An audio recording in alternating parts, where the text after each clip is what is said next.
Hello Dunkery family, it's Emily with my Friday talk. If you don't know me, I am a wife of 6 years, going on my 7th year, and a mother of 3 boys.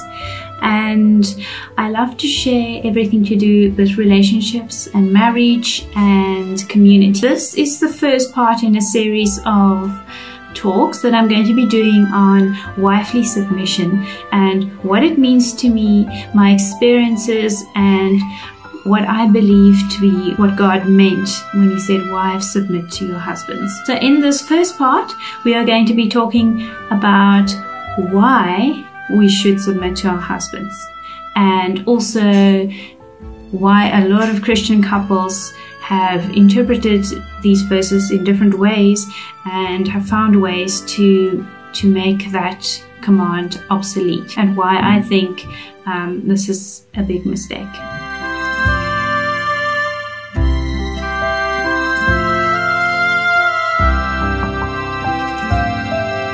As encouragement for all you ladies out there, because I know what it feels like to be addressing how you can improve your role as a wife.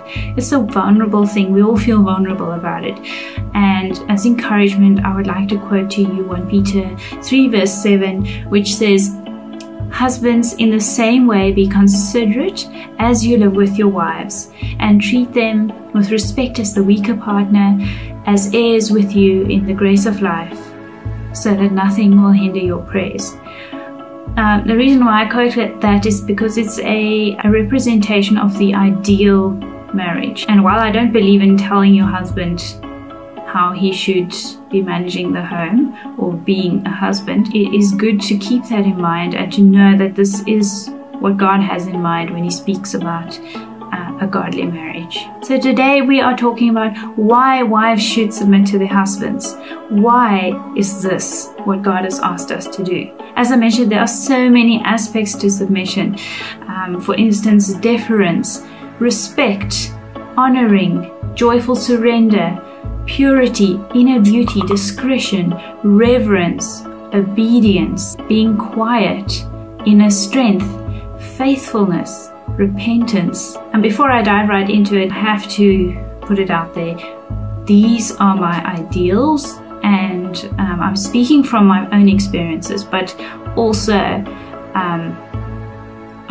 I have failed in every way possible as well. So these are my ideals, and this is what I want to work towards. So I'm speaking to myself as well, as a way to motivate myself to push for that ideal. Why has God called us to submit to our husbands? First of all, we as women, as wives, represent the church.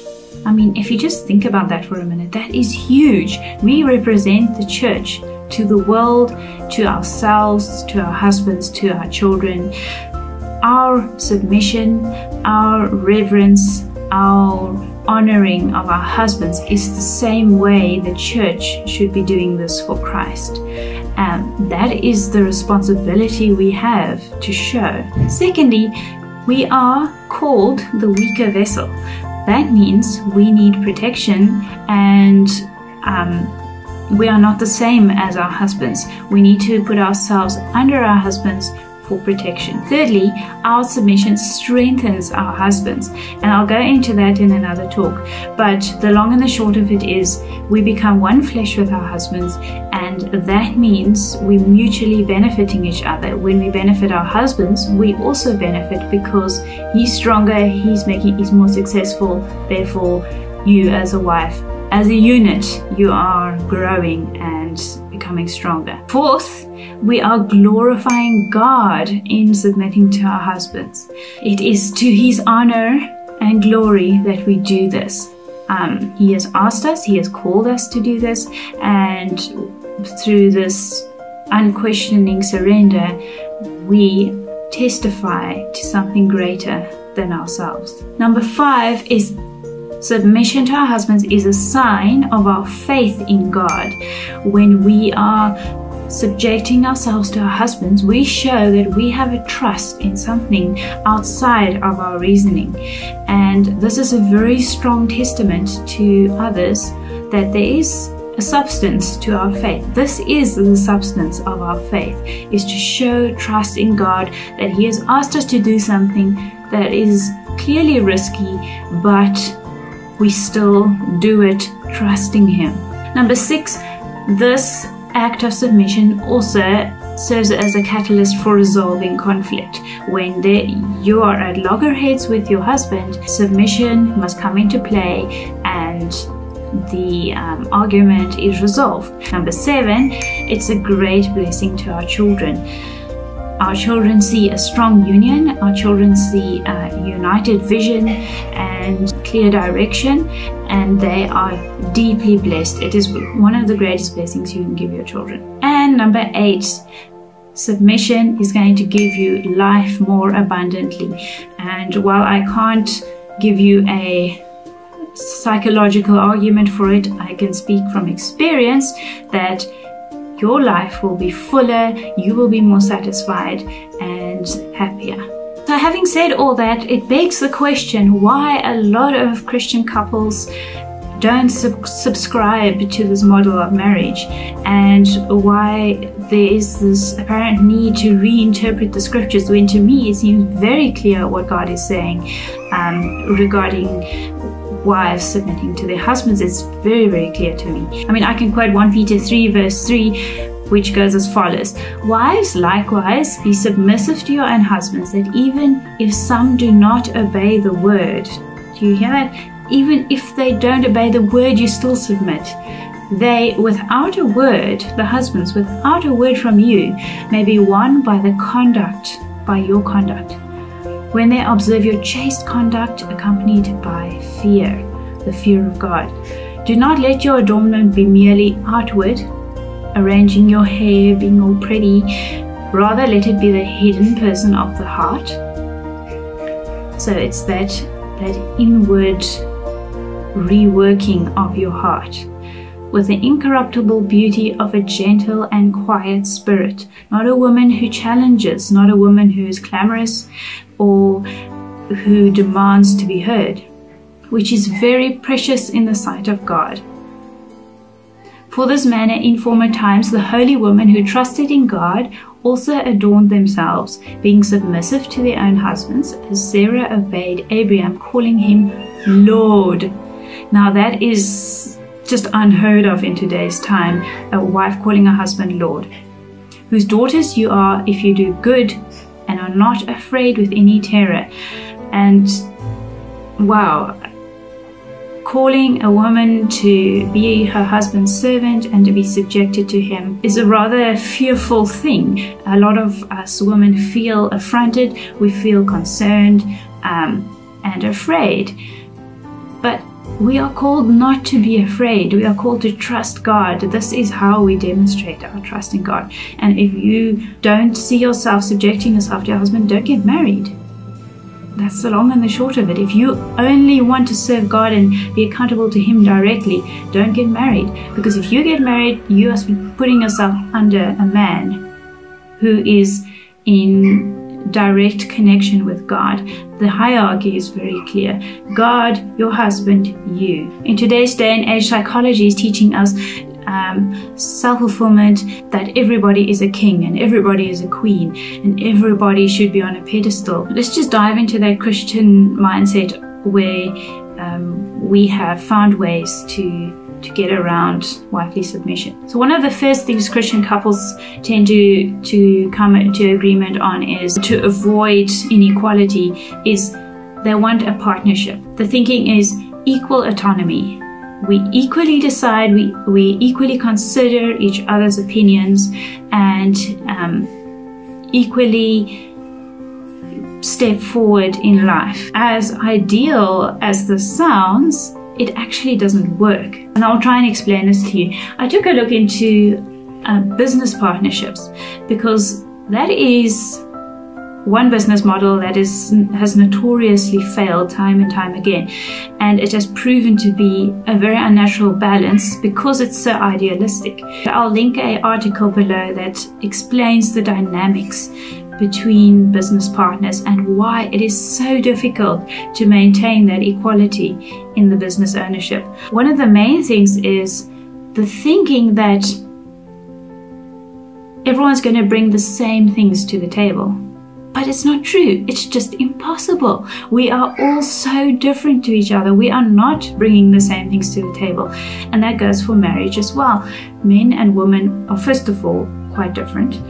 Secondly, we have different personality traits. So we are bringing such different qualities to the table. Immediately, that means there is no equality. You cannot compare two different things and say they are equal. They are different. The long and the short of it is, in the long run, the one who is stronger in a certain aspect is going to lead in that aspect and have the main advantage in that aspect, and the one who is weaker in that aspect is going to lose out. That's just naturally what happens. This is why dissatisfactions arise and inequality starts to take place. But if we enter marriage with the concept and the acceptance that there will be inequality, and we are going to take on the inequality that God has laid out, then we will have peace and contentment within ourselves, because it has already been laid out and we already accept it and we take it on. That is one thinking that is entered into the Christian church, to find a humanitarian way of finding self-fulfillment. But this leads me to the second point, and that is, we have started to distrust God. We have distrusted His reasoning and His thinking, as if He doesn't know how we work and what is best for us. We are relying on our own understanding. And this brings me to a talk I listened to on Jordan Peterson, where he talks about the separation in our inner being, where he actually did a little experiment of himself. I'll also link that over here. You can go listen to the talk, where he talks about the separation that happens within our being when we are not consistent with what is true about ourselves. And he did a little experiment on himself where he analyzed his thoughts and what he said, and found that only 5% of what he thought and said was consistent with his inner truth, let's say. By discovering this, he found how limited human psychology actually is, and modern psychology, how limited our understanding is of the human psyche. Hello, welcome to the show. Mommy's talking too long. I mean, here's a man who has spent his lifetime trying to understand the human psyche, and he studied it all, and I mean, has a psychology practice. So if anyone would know, today's most widely respected thinker and psychologist would know that we haven't begun to understand the depths of our framework and the way our minds work, who we really are. And when we are untrue and speak untruths, it leads to fragmentation of our being and inner turmoil. And then the third point that is a sticking point for submission is the fact that today nobody wants to be a servant. Nobody wants to subject themselves. Everybody has been told that they are their own person. No one tells them nothing. We should build our own little kingdoms, each for ourselves. There will always be inequality. If everybody is extraordinary and everybody is commendable, then nobody is extraordinary. Extraordinary, the very definition of extraordinary is the fact that someone is higher and more impressive than the other. God Himself will always be the strongest, most powerful force. What can we do about that? The thinking of equality that has crept into the church, it has been based on one verse that the modern church loves, and that is Galatians 3 verse 28. There is neither Jew nor Gentile, neither slave nor free, nor is there male and female, for you are all one in Christ Jesus. So everyone has latched onto this verse as equality. Well, yes, what it is saying and what I understand it to mean is we are all equal before God, and that to God status is not important. So He's not disavowing status. He is saying to Him it's not important. To us it is everything. We have become embroiled in it, and it's everything to us, that our identity is locked up in status. And God is saying He's above these things. He is free of these things. And as Christians, we should be too. That doesn't mean we don't have status. It means it is not everything to us. Therefore, being a servant or being in subjection should not be the be-all and end-all of everything. We are graciously embracing our roles because we know that we have a higher identity in God. This is what it means to me. These are the things I am seeing in the modern church. And this core element of wifely submission, I feel, is vital to the stability and the strength of the modern church. And if we don't look at this and come up with some very clear understanding of what this means, we're going to end up with fragmentation, a lot of divorce, and the testimony of the church is going to fall apart. And that just brings me to the final point. And that just brings me to the final point of how important women are in society.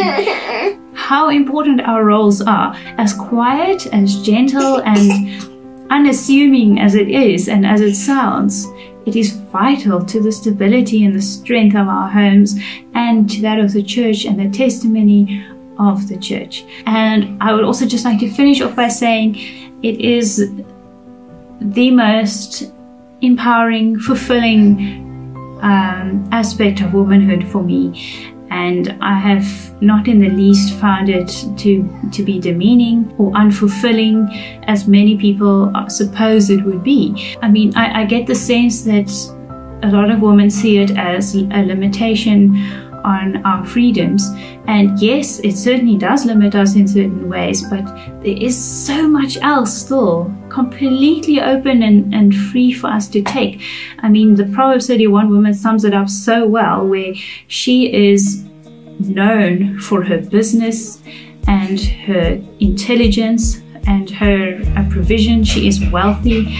All these things that feminism is striving for in today's day and age is actually all bound up within the Proverbs 31 woman who honors her husband. We are being lied to in the way marriage and submission is supposedly preventing us from being intelligent businesswomen and making our families wealthy.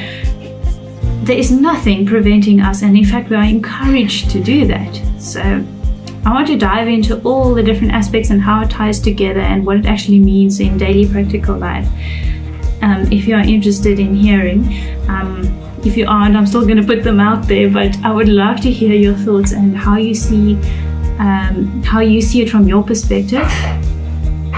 I'm very interested in trying to understand other perspectives on this, and just so excited to be sharing from my experiences, just tasting and seeing that the Lord is good. So I'll catch you next Friday, and I hope you have a beautiful weekend. Love you guys.